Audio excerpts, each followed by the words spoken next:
Savol bugungi kunda bo'ydoqlarga necha yoshda uylanishga maslahat berasiz? Men hozir 17 yoshdaman. Уже shu yoshimda o'zimga javob bera olmayman. Nima qilishim kerak? Uylanishingiz kerak. O'zingizga javob bera olmay qolsangiz, chatoq bo'ladi. Ya'ni zino qilib qo'ysangiz, noshar'iy yurib qo'ysangiz, harom ishlarni qilsangiz, gunohkor bo'lasiz. Gunohdan to'silish uchun uylanish kerak bo'lsa, uylaning. Uylanishga qurbingiz yetmasa, roza tuting. Allohdan so'rang. Roza tutish qonni och qolib turib, jinsiy zaiflashib ketish degani emas. Roza tutish degani Allohga bog'lanish degani, tiyilish. Roza tutgan odam tiyiladi. Ertadan kechga tiyilib Alloh deb yurgan odam shunaqangi buzug'liklardan uzoq bo'ladi. Ya'ni roza tutishdagi vallohu alam hikmati mana shu. Qonni och qolib turib, jinsiy tarafdan zaiflashib ketadi degani emas. O'zi qaytanga qorni och bo'lsa, zaiflashmaydi, qayta quvvatlanadi odam. Necha yoshdan maslahat berishligim, endi shaxsiy maslahat berishim mumkin. Lekin agar shariatda ko'rsatmasi bo'lsa, inson balog'at yoshiga yetsa, ya'ni boliq, oqil bo'lsa, ya'ni boliqdan murod ehtilom yoshiga yetsa, oqildan murod bir narsalarni ajratadigan farosatga ega bo'lsa, demak bu odamni hech kim to'sishlikka haqqi yo'q uylanaman desa. O'zi uylanish erkak bilan ayolni o'rtasidagi o'sha Alloh halol qilgan bir turmushda yashashlik uchun Alloh taolo shunaqangi bir ne'mat qilib qo'ydi. Buni kechiktirib, atay surib buni nima eksperiment qilyaptimi? Nima keragi bor buni atay buni uzoqlashtirishlikda? Bu hali bolada deb qo'yadi. Bu bola emas ekan, mana o'zini ushab tura olmayapman deyapti-yu, o'zini ushab tura olmasa bola bo'ladimi bu? Hali qizlarini, "Ey, bu go'dak-ku" deb olib shunaqa bir go'daklaringlar tug'ib qo'yapti-yu, mana qo'pol qilib aytganimizda. Qachongacha hali gaplarni yaltiratib, uni bezab, haligi boshqacha qilib, madaniyatli bo'lib o'zimizcha yolg'ondan bo'yiga yetadimi deb o'tganda haligi Oysha onamiz haqida birov 9 yoshida turmushga chiqqan ekan deb savol berganida javob berdim. Balog'at yoshiga yetganda Oysha onamiz 9 yoshida turmushga uzatdi. Yashadi 9 yoshida, o'zi 6 yoshida nikohlab qo'ygan edi, 9 yoshida yashadi. Bugungi kunda haligi kofirning malomatidan qo'rqqan ba'zi bir ahmoqlar bor. Nimaga ahmoq deb haqoratlayapsan desa, ular mo'minligidan kelib chiqib emas, kofirning haqoratidan kelib chiqib hadislarni, ya'ni sahih hadislarni o'zgartirishyapti. Oysha onamizning yoshi 17 yosh bo'lganmish. Yana bittasi aytadi 21 yosh. Menimcha u Amerikada yashasa kerak. Chunki ularda ba'zi bir shtatlarda balog'at yoshi 21. Oysha onamiz 21 yoshda desa, yo'q 17 da. Sahih Buxoriyda hadislar bor. Oysha onamiz o'zidan rivoyat qilingan hadislar bor. Sahih hadislarni shunday hammasini olib tashabdi. Qana qilib buni 17 yosh qildi ekan deb qiziqdim. Kirib, bir 20 ta 30 ta sayt bor ekan. Hammasi o'sha Saudiyani olimlari ekan, ko'proq. Shu kofirga bir yoqqisi kelib, kofirning malomatiga bir chiroyli javob qilib, kofirni rozi qilaman deb sahih hadislarda hammasini olib tashabdi-da, matematik hisob qilibdi. O'shunda ham Oysha onamiz o'zini yoshlarini hisob qilmabdi. Oysha onamiz opalari Asmo onamiz yoshini hisob qilib turib, bundan minus qilib buni 10 yosh kichkina deb ayirib yorib, uni ham qanaqa desa, uni ham haliga aylantirma hisoblari bilan hisoblabdi. Bir kulgim keldi haligini o'qib olib. Bir juda g'azablandim. Shu kofirni rozi qilaman deb shunday xorlikka tushish kerakmi deb. Ya'ni qisqachasini aytib beray. Asmo onamizdan Oysha onamiz 10 yosh kichkina bo'lgan. Bu haqida rivoyatni keltirib, Oysha onamiz emas, Asmo onamizni yoshlarini hisob-kitob qilib chiqibdi-da, bundan minus 10 qilgan ekan, lop etib turib, Oysha onamizning yoshi 17 yosh bo'lib qolibdi turmushga chiqqanda. Ba'zilar 19 yosh debdi, ba'zilar hatto aytayapman 21 yosh debdi. Juda ham qiziq narsada. Shuni botilligini aytib qo'yay endi haligi qiziqqanlar o'zi haligi videoyimiz ostida ham juda ko'pchilik aytgan ekan, nima deyapsiz? Oysha onamiz 9 yoshda chiqmagan, tuhmat qilmang deb. Bo'pti, sizlar aytganda 21 yoshda ekan, yo bo'lmasa mayli, shu 19 yo 17, eng kichkinasi 17 deyapti ekan. Shu 17 yoshda ekan, o'sha turmushga chiqqanda.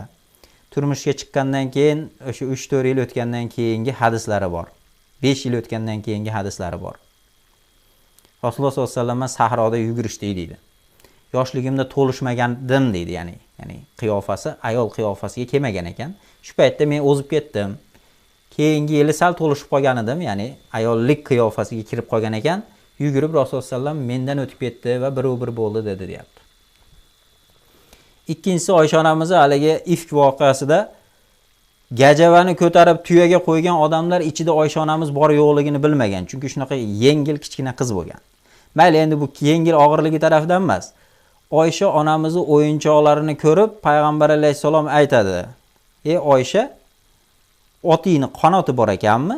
deganda Oysha onamiz: Sulaymon alayhisalomning otlarini qanoti bo'lgan-u deganda shunaqangi Rasululloh sollallohu alayhi vasallam kuldilar, hatto jag' tishlarini ko'rdim degan. Sahih hadis bu. Payg'ambar alayhisalom uylangandan keyin 5-6 yildan keyin bo'layotgan narsa. Endi shu 17 yosh deyotganlarda nazdida Oysha onamiz 22 yoshida o'yinchoq o'ynayotgan ekan.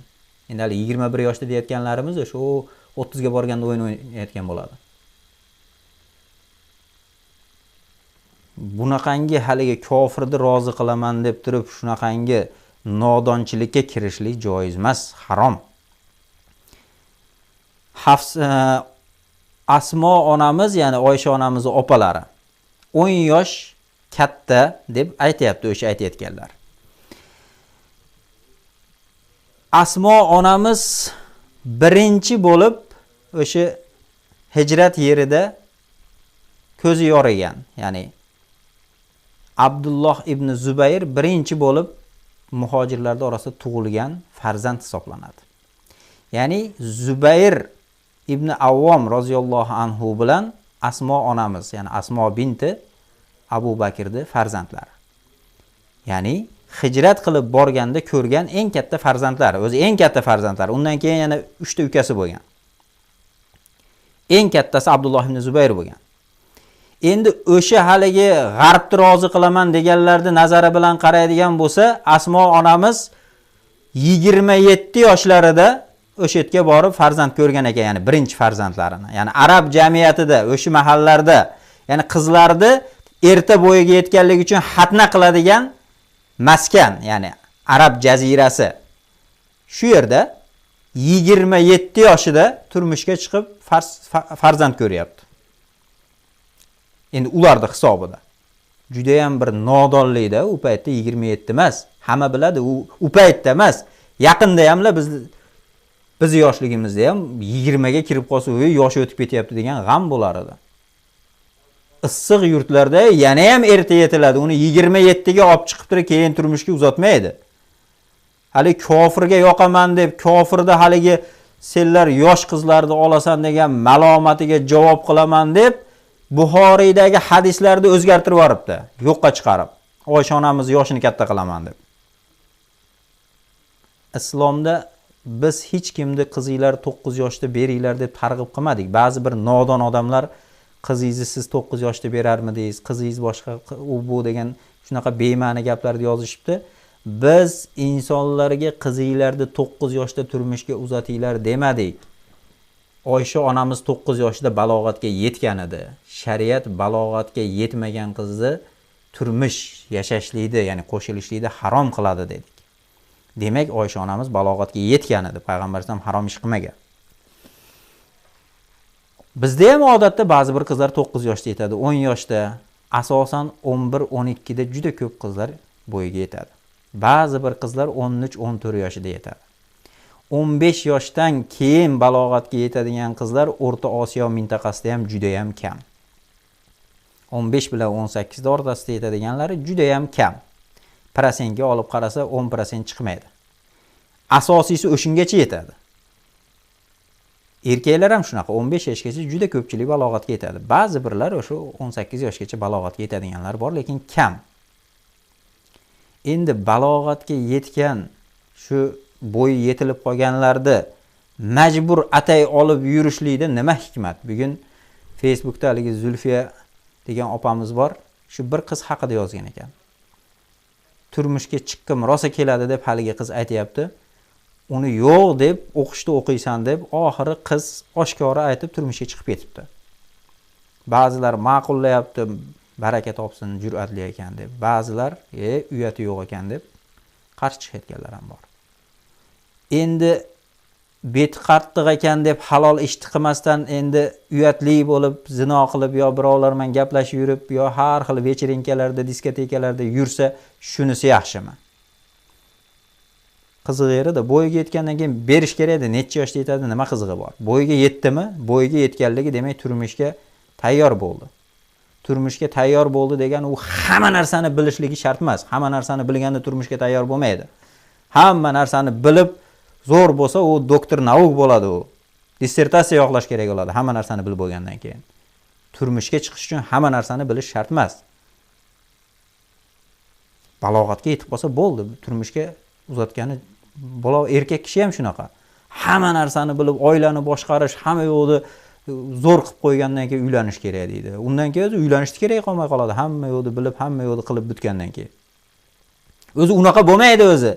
Biz 50 yoshga kirgan odamlarni olib kelib o'tkazing. Shularning orasida 5% o'shanaqa hamma yo'lni qoyil qilib qo'yadigan erkaklar bormi yo'qmi? Nima, agar bo'lmasa 50 yoshda uylash kerakmi? Shuning uchun farzandlar bo'yiga yetsa tezroq uylab erga berishlikka shoshilish kerak. Toki jamiyatda yuqorida savol bergan ukamizga o'xshagan o'shanaqa 17 yoshida o'ziga javob bera olmaydigan, o'zini ushlab tura olmaydiganlar ko'payib ketmasin.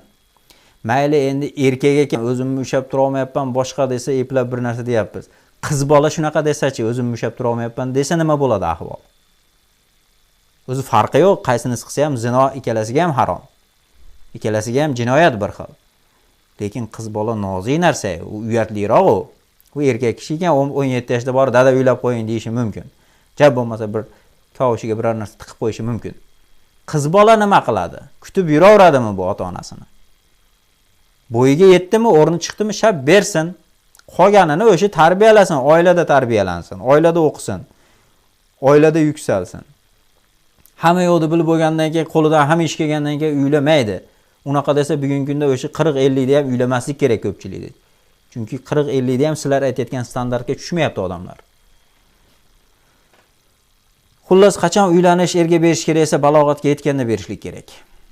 Balog'atga yetganda uylashlik kerak. Tirikchiligi rizqini Alloh beradi. Bu xotin baqa oladimi deydi. O'zi xotin baqa oladi emas. Mas'uliyatlarini to'g'ri his qiladigan qilib qo'yish kerak bo'ldi. Uni rizqini Alloh beradi.